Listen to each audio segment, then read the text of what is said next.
broken Kanu's way, and Dahui's right out of the centre. It's Kanu, what's he going to do? Oh! Can you believe it? Hello Arsenal fans, welcome back to another Can You Believe It, an Arsenal podcast.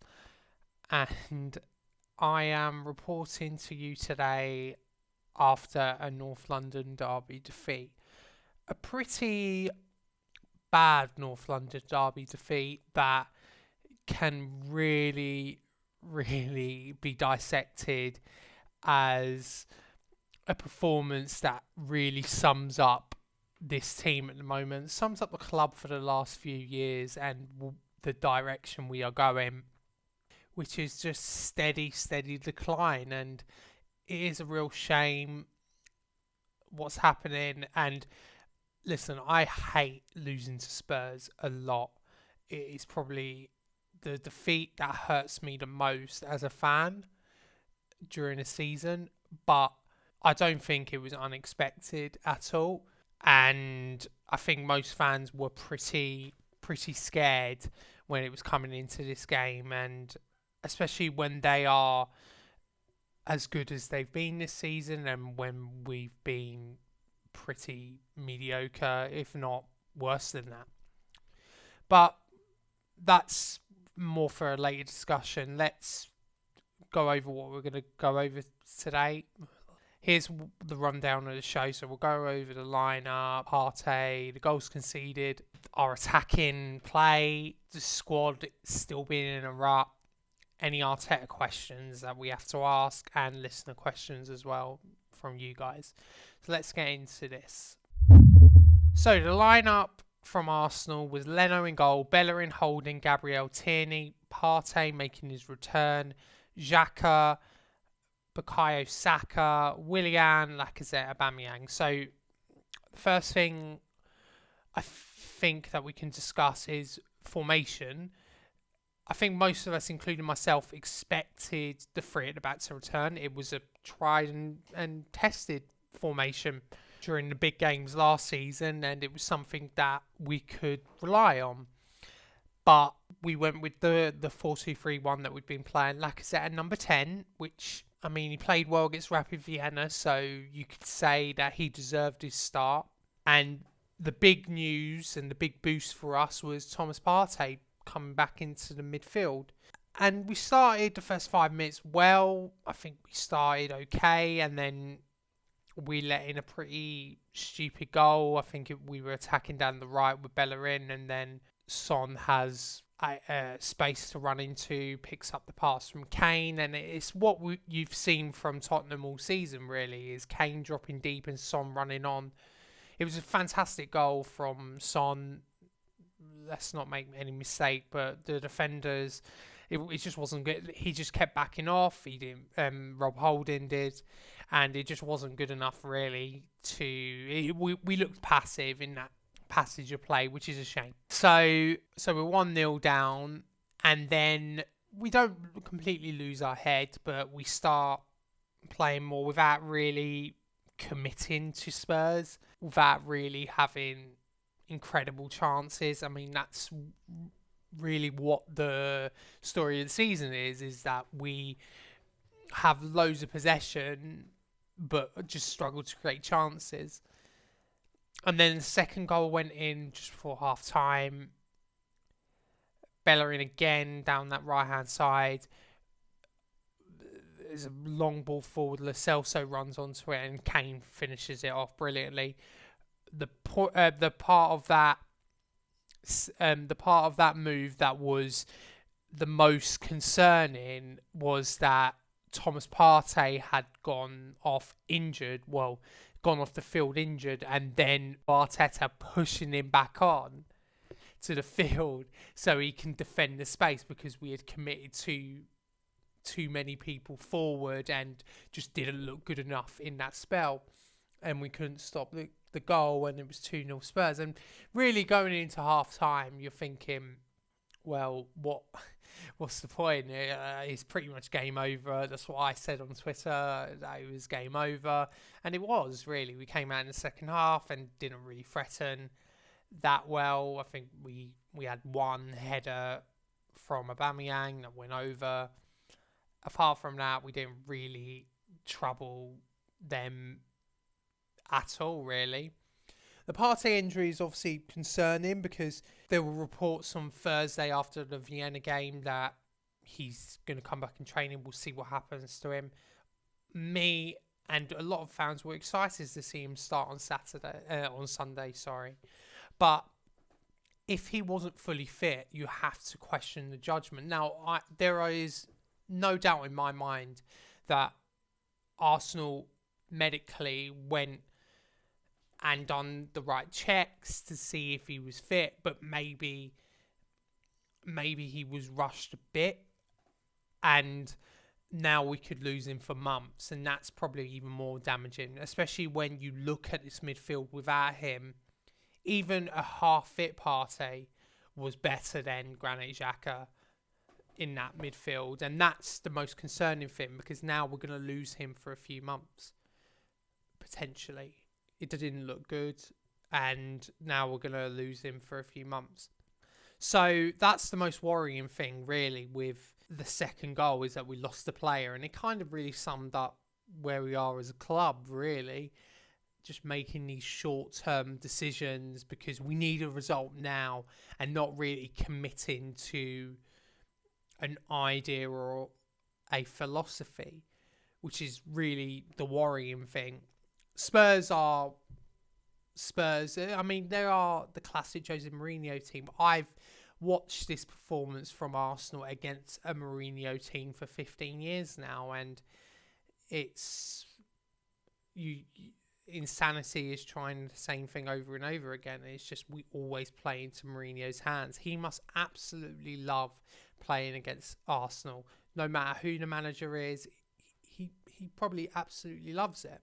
The worst thing about the game yesterday was that there was no plan going forward again. Now, we've spoken about this a lot this season. There is no plan going forward. There is no creativity. This is partly because of the system that we were playing, but also the lack of technical quality in the side. Especially when you haven't registered Mesut Ozil, you are lacking a lot of creativity in the squad. Only really Emile Smith-Rowe has incredible technical quality in the side. So what was our solution to trying to create? Cross. And these weren't crosses that may have generated high chances, like cutbacks like Liverpool do or Manchester City do. These were just punts into the box, hopeful for a target man to try and get it on the end of. If Olivier Giroud was in this side, we probably would have got a goal. And that's the scary thing, is we've moved Aubameyang central, which is great. This is what I and a lot of people asked for, but we are swinging crosses into him. 44 crosses we done yesterday. And there's a stat from Orbinio on Twitter, and it is 16 was the average number of crosses Arsenal attempted per game when Aubameyang wasn't the central striker this season.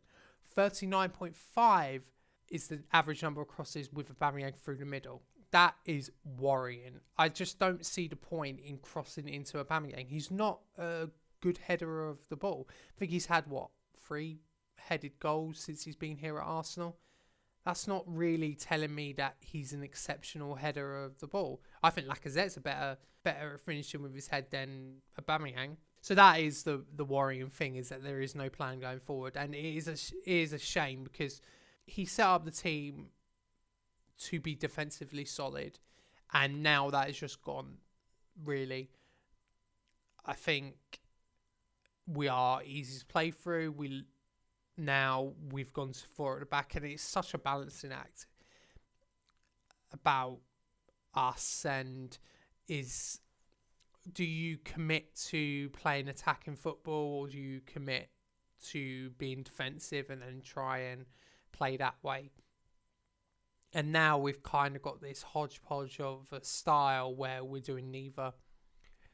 The squad is unbalanced. I've mentioned this many times. The squad is unbalanced. The midfield's awful. The wingers are not good enough. we have two strikers who can't play together and are declining.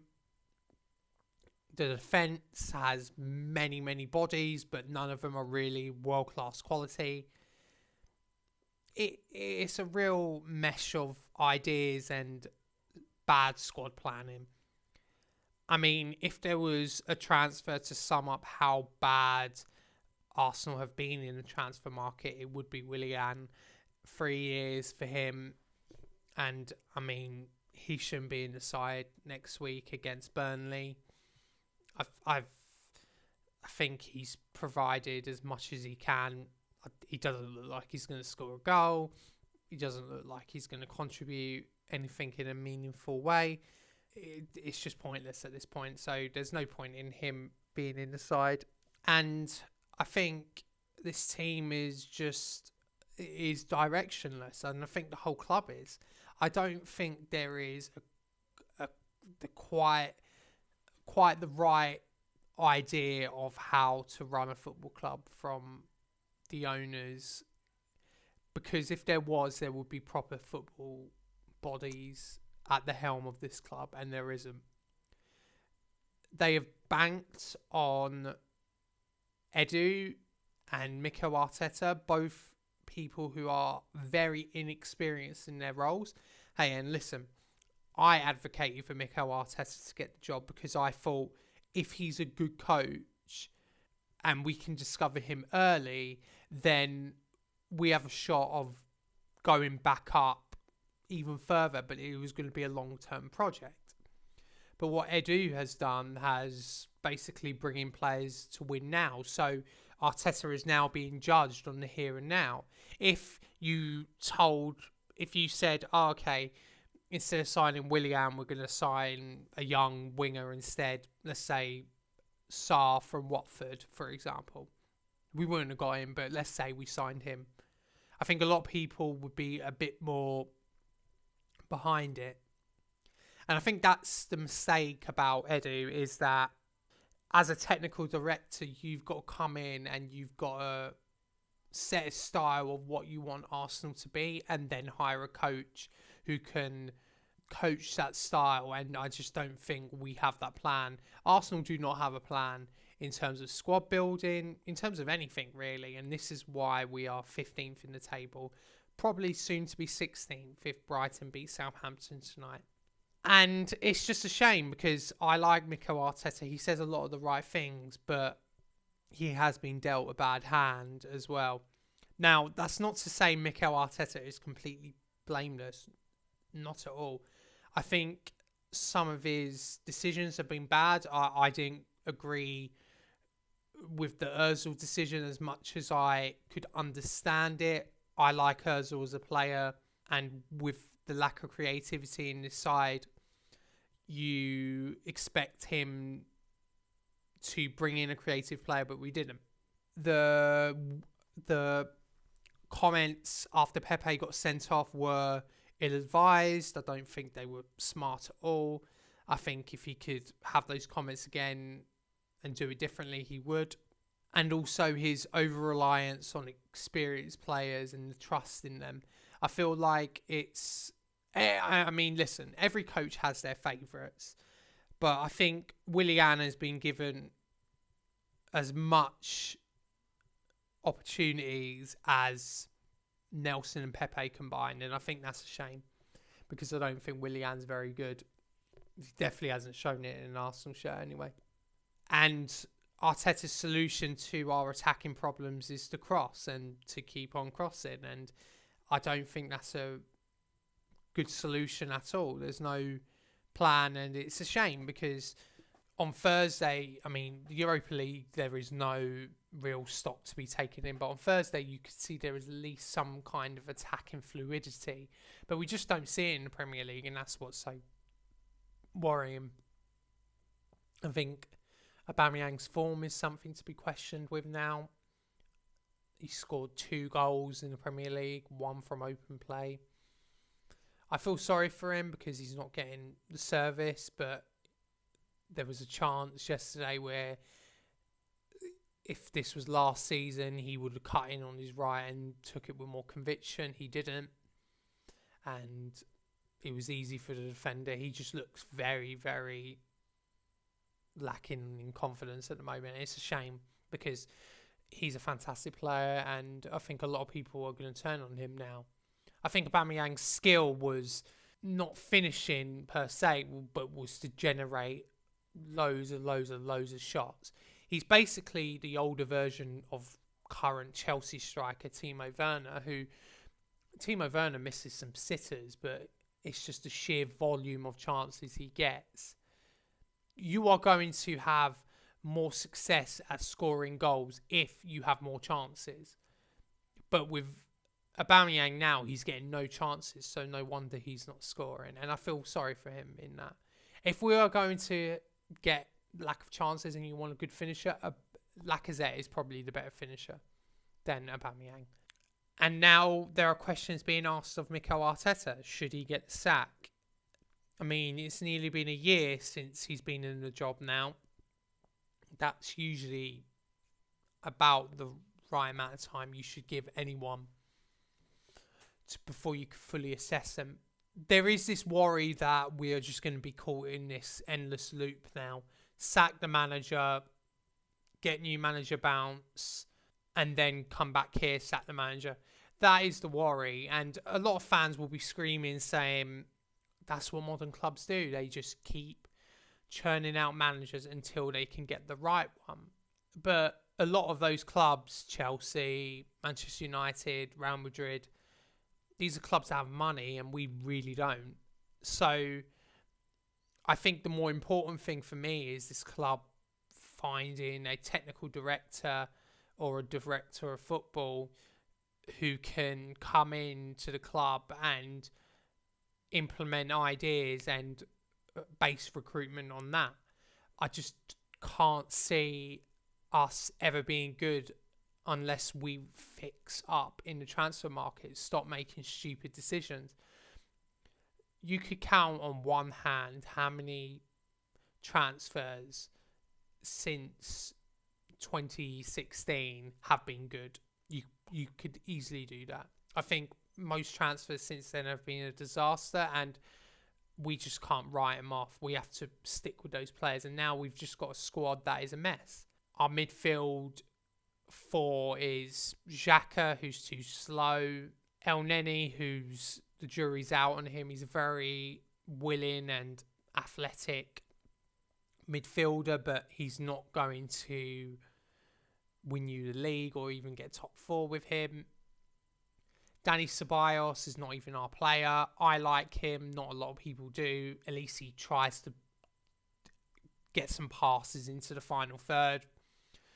Partey's the best midfielder by a long way, but he's injured. And then you've got the 2 that were sent out on loan. Guendouzi's having a great season at Hertha Berlin. And then you've got Torreira, who's top of the league with Atletico Madrid. So that's just an example of bad recruitment and bad policies. I mean, 2 signings this season have been good, Partey and Gabriel. But, I mean, we need a lot more than that. And it's going to take a long, long time. And Arteta may not be the guy. I am not advocating that Mikel Arteta could be bad, because he can be bad, and it would be very easy for me to see him get sacked, but it's not going to change anything really. The club is not going to instantly become top 4 or title contenders just by sacking Mikel Arteta. There is more to it than just the coach. That's not to say that we should be 20th in chances created. That's bad, and he needs to fix up quick with that or face losing his job. But I just think Mikel Arteta is probably the one you bank on out of everyone at the club at the moment. I don't bank on the board. I don't bank on Edu. I'll bank on Arteta though. And you could say that's some bad faith by me, and that's fine. I'll accept that.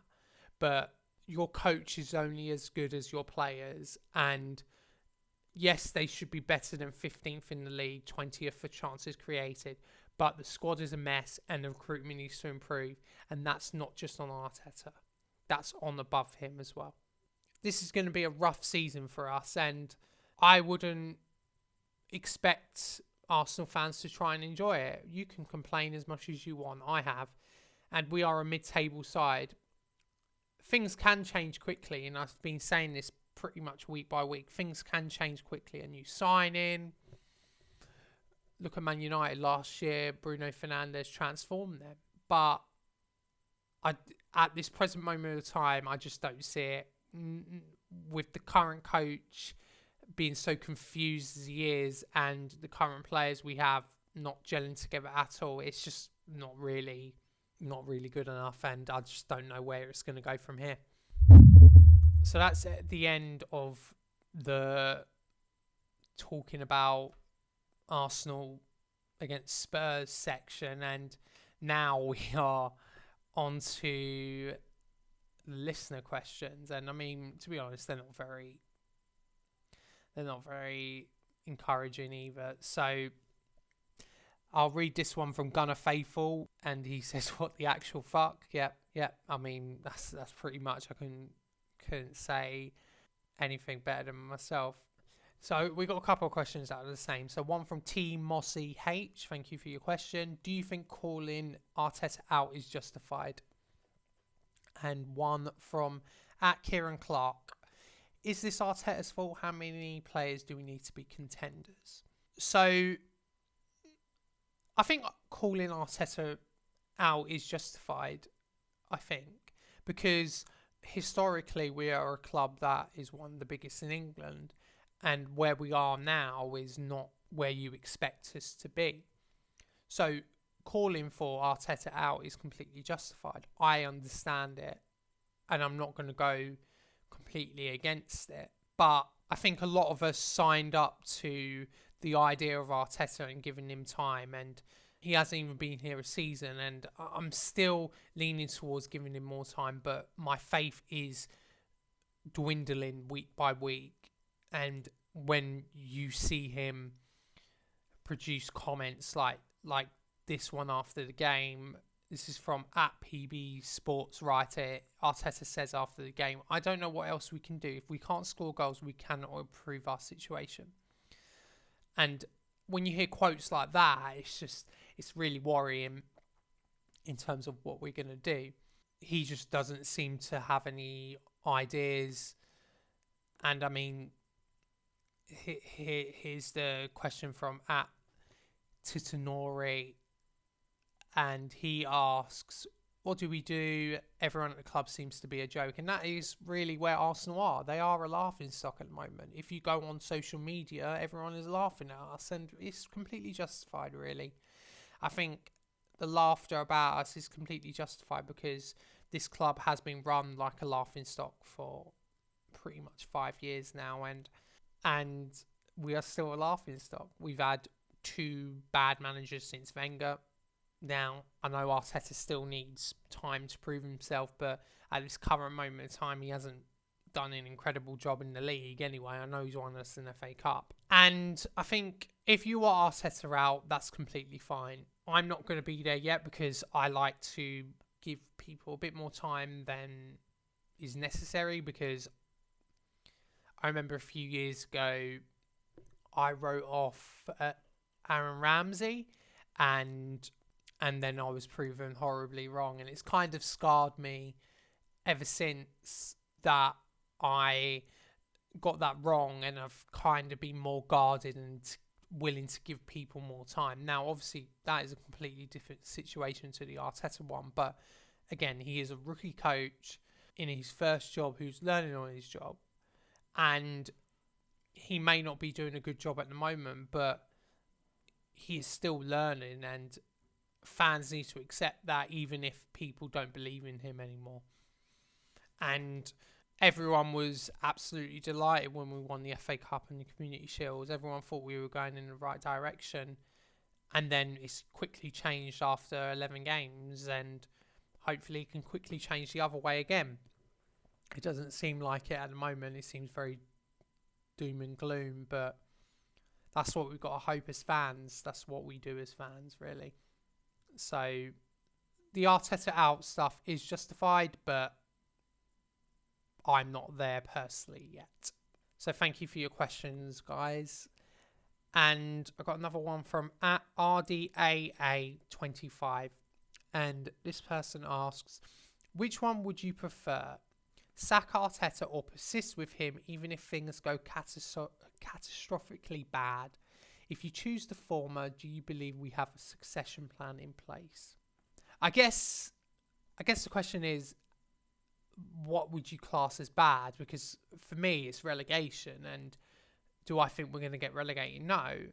Ask me in a couple of weeks if we still haven't won, then that might be a different story. But it is a difficult question. I wouldn't sack him. I would persist until the end of the season. I would sack Edu. That's what I would do, and bring in proper football bodies behind Arteta.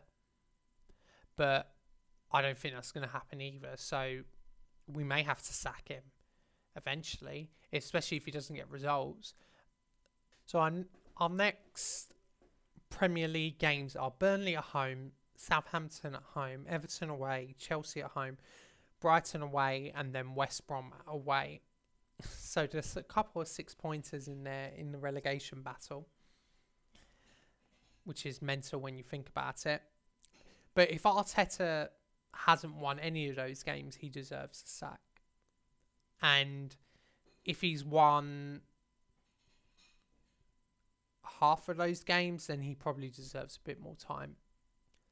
I think any less than 3 wins, I think, is probably asking for something. I think if he beats Burnley, beats Brighton, beats West Brom, gets a point against Southampton, then we can maybe be a bit more optimistic. But I think he's going to need a lot of points in a short amount of time. And January, if he hasn't got a win between now and January, then he will probably get the sack, because it's been 1 month now since we last got a Premier League win against Manchester United. We've had 1 win since October in the league, and that was that Man United game. The win before that was Sheffield United at home. So we are struggling, and Arteta out is something that is coming up every week now, and like I said before, I'm a bit more cautious on it, but if it does get bad, then you will have to go. But I would much rather the succession plan behind the manager be better, have football people behind him, because that way at least there's a plan on where Arsenal are going to go going forward, and there just doesn't seem to be any plan. But thank you for your question. And then the last question from @Seb_AFC. If you could sign 2 realistic players in the January window, who would it be? And in my opinion, we need a Giroud type striker, but nobody talks about that. Would like to know your thoughts on that. So I take your point about the Giroud type striker. If we're going to cross 44 times a game, then Giroud's the perfect striker for that. But it doesn't seem like Giroud's going to leave Chelsea, and I don't really want to sign a target man. I'd rather us change our approach. If there was 2 players that I would sign Dominic Szoboszlai from RB Salzburg, and probably Emi Buendia from Norwich. I think Buendia has a history of at least being able to create chances in the Premier League, which is good. And Szoboszlai looks like a moments player, looks like someone that can make the difference. He's still very young and will need time, but at least he would be capable of those moments that only really Pepe in this squad can do. I think they would improve us. I think you put Szoboszlai potentially on the left, maybe left in a 4-3-3, and Buendia right mid. That could work. I think the Giroud type striker, I mean, who is there out there? I mean, there was, I think it's Weghorst from Wolfsburg, who was linked to Arsenal, but he's not really a fashionable striker, and I don't think a lot of fans would like that. You got Ousmane Edouard from Celtic, but I don't think Celtic will let him go in January, and he will still cost a bit. I think this club is going to panic in January, and I wouldn't be surprised if Christian Eriksen joins. I wouldn't even be surprised if we start getting linked with Oscar because of Kia's relationship with Eddie. It is one to watch, but I think we're going to be busy in January just because of where we are, and this club will panic. Mid-table teams panic in January, and we are going to panic because this club will want to see a rise, will want to see results, and they will try and do everything possible. But that doesn't mean just sign loads of players. It means having a strategy of where you want to go forward and committing to that strategy as well. But thank you all for your questions. That's all in terms of them. You can ask me questions at AFC Met. I usually put up a tweet after the game about any questions, and then usually one on the day of recording. So you can ask me any questions there. But that's the end of this podcast. Well, a North London derby defeat hurts a lot, and this club is hurting a lot at the moment, and I don't know where we're going to go from here. So hopefully we can produce more going forward and get some results. Hopefully Thursday's a bit better because at least it's a Europa League game. You can see some young players. But let's see where we go in the Premier League, and hopefully I can talk to you next week after a bit more of a cheery result for us. So anyway, until next time, come on you Gunners. Well, it's broken Kanu's way, and Hui's right out of the centre. It's Kanu, what's he going to do? Oh! Can you believe it?